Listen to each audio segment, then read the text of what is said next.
Salut, c'est Alex, j'espère que tu vas bien. Aujourd'hui, je te retrouve avec moi aux gorges du Saut du Tigre, donc l'un des plus beaux endroits que tu peux visiter dans la région du Yunnan, comme tu peux le voir autour de moi. Les paysages sont vraiment magnifiques.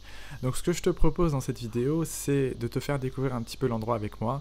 Je vais t'expliquer notamment son histoire, et puis surtout je vais te donner quelques conseils ou idées de trucs cool que tu peux faire ici. Et aussi, je vais te parler de 3 gros projets là sur lesquels je viens de finir de travailler et qui vont beaucoup te plaire si tu t'intéresses un peu à la Chine ou même à la langue chinoise. Du coup, j'ai pas mal de nouvelles sympas à t'annoncer dans cette vidéo. J'espère qu'elle sera pas trop longue. Du coup, on commence tout de suite. Laisse-moi te présenter un petit peu rapidement les gorges du Saut du Tigre, donc qui est un immense canyon situé au milieu des montagnes dans le Yunnan. Et pourquoi il porte son nom? Tout simplement parce que la légende raconte qu'un jour, un tigre a voulu sauter d'une rive à l'autre du fleuve pour échapper à un chasseur, d'où le nom gorge du Saut du Tigre. Alors je sais pas si c'est vrai, je te rassure en tout cas, on ne va pas croiser de tigres aujourd'hui, enfin en tout cas j'en ai pas encore croisé. Moi j'ai surtout croisé des chèvres, comme tu peux le voir, qui sont tranquilles là en train de faire leur petite sieste ou qui sont en train de manger tranquillement dans les montagnes. Alors, il faut savoir que tu as plusieurs manières de venir visiter les gorges. La première façon, la plus simple, c'est de rester tout en bas, le chemin en fait qui suit le fleuve. Tu verras, il y a une route très plate que la plupart des touristes font en bus ou à pied et qui donne parfois des images impressionnantes. Tu sais, des fois on voit des gens près d'une cascade ou d'un fleuve. Bon, c'est là-bas que ça se passe. Moi, pour cette randonnée, je me suis dit que ce serait plus intéressant, surtout pour avoir des plus beaux paysages, de monter plus en haut. Donc j'ai pris un bus pour monter. Et je suis en train de faire une petite randonnée, alors une petite randonnée petite entre guillemets, parce que ça dure quand même entre 3 et 5 heures la randonnée.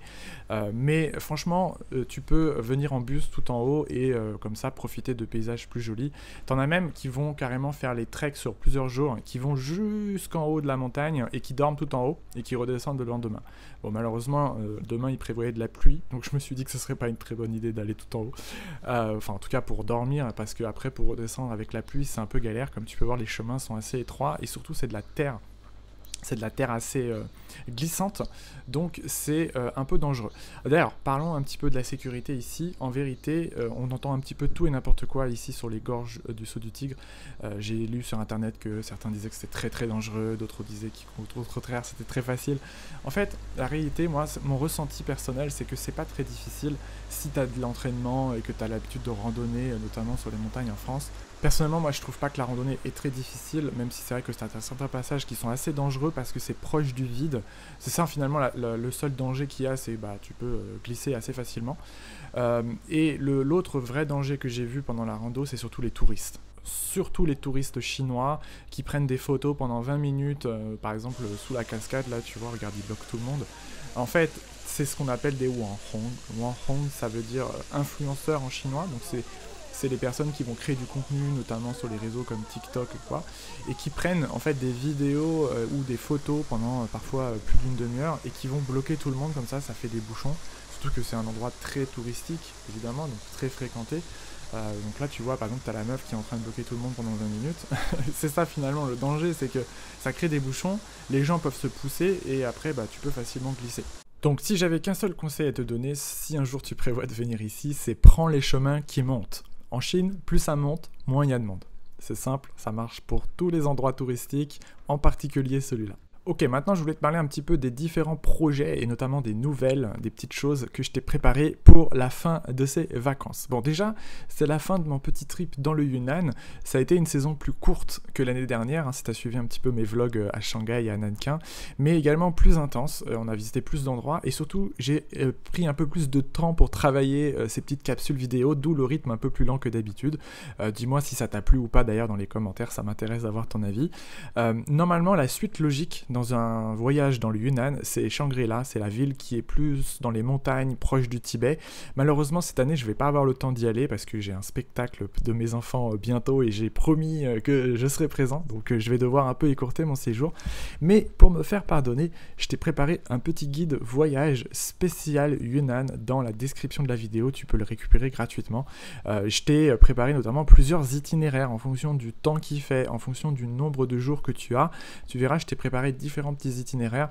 Moi, sache que le Yunnan, c'est un petit peu ma région de cœur, hein, comme je t'expliquais dans le vlog sur Kunming, c'est un peu la première région que j'ai pu découvrir, c'est aussi celle que j'ai le plus explorée, donc va voir dans la description de la vidéo, je pense que ça va beaucoup te plaire.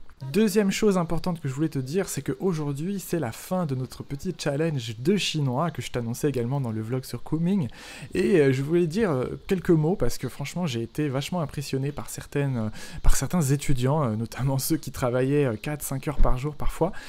Déjà, cette année, on a eu un record de participation, ça c'est assez rare, surtout pour un mois d'août, mais surtout, on a eu un record d'assiduité. Et c'est surtout là-dessus que je voulais revenir, parce que d'habitude, on a toujours beaucoup de participants qui sont motivés au début, forcément, d'un challenge, mais t'en as forcément beaucoup qui abandonnent en cours de route, et à mesure que le challenge avance, on perd de plus en plus de monde, sauf que cette année, c'était l'inverse. Écoute, franchement, j'ai été impressionné. En particulier, je voulais faire une petite dédicace à Enid, dont je te montre la courbe d'études à l'écran. Je trouve que c'est justement ça, le secret pour aller de l'avant, c'est le titre de cette vidéo. Si tu te posais la question, mais c'est quoi le secret? Eh ben, tu vois, le secret, quand on apprend une chinois, ou même n'importe quelle discipline, c'est de pas vouloir commencer à fond, comme souvent on fait l'erreur, on se dit, tiens, cette année, je me mets à fond dans mon chinois, ou là, pour la rentrée, par exemple, je vais m'y mettre à fond. Et en fait, c'est pas du tout comme ça qu'il faut faire. Tu sais que moi, je suis assez fan de l'idée de construire des routines, mais une routine, en fait, ça se construit vraiment étape par étape. L'idée, c'est pas de commencer à 4 heures par jour en se disant, allez, cette année, je me mets à fond, c'est de commencer doucement. Tu vois, Enid, il a commencé très doucement, il a même raté les premiers jours, pour te dire. Mais petit à petit, voilà, il est venu à chaque fois à renforcer sa routine. Et c'est ça, finalement, le secret, c'est de croire vraiment dans le processus, de faire confiance à sa routine et de chaque jour se demander, qu'est-ce que je peux faire de mieux? Comment je peux améliorer ma routine de chinois? Et d'ailleurs, je t'invite, si toi tu te poses ce genre de questions aussi dans ton apprentissage, à aller jeter un œil à notre fil de discussion dans le challenge. Il est public, tu peux le retrouver aussi dans la description de cette vidéo. Va voir, tu verras, ça va te donner plein d'idées de routine. Si tu te poses des questions, des fois tu te dis, tiens, je sais pas quoi étudier, ou alors je sais pas quelle vidéo regarder, ou quel podcast étudier. Eh ben, va jeter un œil, tu vas voir. Il y a beaucoup d'idées sympas. L'avantage du challenge, c'est que nos étudiants, chaque jour, ils venaient pointer, entre guillemets, c'est-à-dire ils venaient reporter ce qu'ils avaient fait. Et t'en as certains, tu verras, qui postent les vidéos qu'ils ont étudiées, les podcasts qu'ils ont étudiés, ou simplement les applications, par exemple. Si tu cherches des idées de manuels, d'applications ou quoi, ça peut beaucoup t'inspirer. Alors évidemment, c'est un peu le bordel là, la discussion, hein, tu verras, c'est chaque personne poste comme il a envie ce qu'il avait fait le jour même, donc ça c'est à toi un petit peu de trier, mais tu verras, il y a vraiment des pépites. Si tu prends le temps un petit peu de fouiller dans la discussion, tu vas vraiment trouver des idées sympas de routine. D'ailleurs, en parlant de routine de chinois, suite à ce challenge pendant l'été, j'ai remarqué une chose, c'est que très peu d'apprenants utilisent vraiment l'intelligence artificielle dans leur routine. Tu sais que l'intelligence artificielle en ce moment, c'est en train de complètement décoller, exploser. Tu as des nouveaux usages un petit peu dans toutes les industries, dans tous les domaines, dans tous les aspects. Et franchement, c'est très dommage si jamais tu n'utilises pas encore l'IA, tu passes vraiment à côté d'un outil très puissant qui peut t'aider sur tous les aspects de la langue. Et c'est la raison pour laquelle pendant l'été, j'ai travaillé également sur la création d'une nouvelle formation complète dédiée cette fois à l'IA, mais pour apprendre le chinois. Donc ça couvre tous les aspects, tous les domaines. Ça part des domaines très simples. Je t'explique déjà comment ça marche, hein, parce que c'est important. Mais surtout, je te montre comment l'utiliser pour, par exemple, apprendre du nouveau vocabulaire, traduire des textes, améliorer ta syntaxe. Je te montre aussi comment créer des exercices vraiment sur mesure. C'est ça qui est super avec l'intelligence artificielle, c'est qu'on peut créer du sur mesure. C'est pas des exercices les mêmes pour tout le monde, c'est vraiment des exercices qui vont t'aider toi particulièrement à progresser. Et surtout, je te montre comment utiliser l'IA pour, par exemple, améliorer ton oral. Ça, c'est vraiment le truc, quand tu as testé, après, tu as un petit effet wow, tu te dis, mais c'est incroyable ce truc. Donc concrètement, tu vas avoir, par exemple, un partenaire linguistique virtuel qui va discuter avec toi autant de temps que tu veux, sur tous les sujets que tu veux, et surtout qui va te faire un petit rapport à chaque fois sur tes erreurs. Il va t'expliquer voilà, les fautes de grammaire ou de vocabulaire que tu fais souvent. Moi, j'ai été vraiment, bluffé par ça. Encore hier, j'ai pratiqué 2 heures la conversation avec un correspondant virtuel. C'est vraiment incroyable. Et je parle bien de pratiquer la conversation à l'oral. C'est-à-dire vraiment, tu parles, tu discutes en chinois avec un chatbot, mais virtuel, quoi, qui en plus ne te juge jamais, qui a beaucoup de patience, qui peut avoir beaucoup de culture générale sur plein de sujets différents. Ça, c'est vraiment incroyable. Donc écoute, je t'ai mis un lien dans la description. Si tu es un peu curieux ou juste tu cherches des nouveaux usages un petit peu de tous ces outils d'intelligence artificielle, va jeter un œil, ça va beaucoup t'intéresser.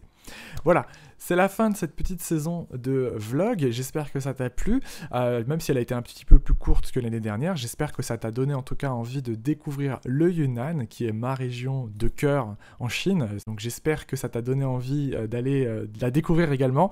Je te rappelle donc en description, tu trouveras un guide voyage sur le Yunnan. Si tu veux un petit peu construire ton itinéraire, il y a vraiment beaucoup de choses à faire dans cette région.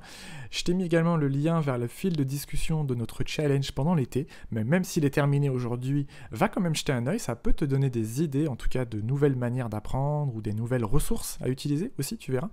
Et bien sûr, je t'ai mis un lien vers la nouvelle formation que je viens de créer sur l'intelligence artificielle. Si tu es un petit peu curieux et que tu cherches des nouveaux usages, un petit peu de l'IA pour ton apprentissage du chinois, ça va beaucoup t'intéresser. D'ailleurs, c'est pas que pour le chinois, ça peut également t'aider dans ton quotidien, parce qu'en vérité, ça va bien au-delà du chinois. Tu peux l'utiliser dans ton organisation personnelle, tu peux l'utiliser dans ta prise de notes, tu peux même l'utiliser pour plein d'autres apprentissages en vrai, puisque ça peut t'aider sur, je sais pas moi, sur tes projets personnels, tes projets professionnels.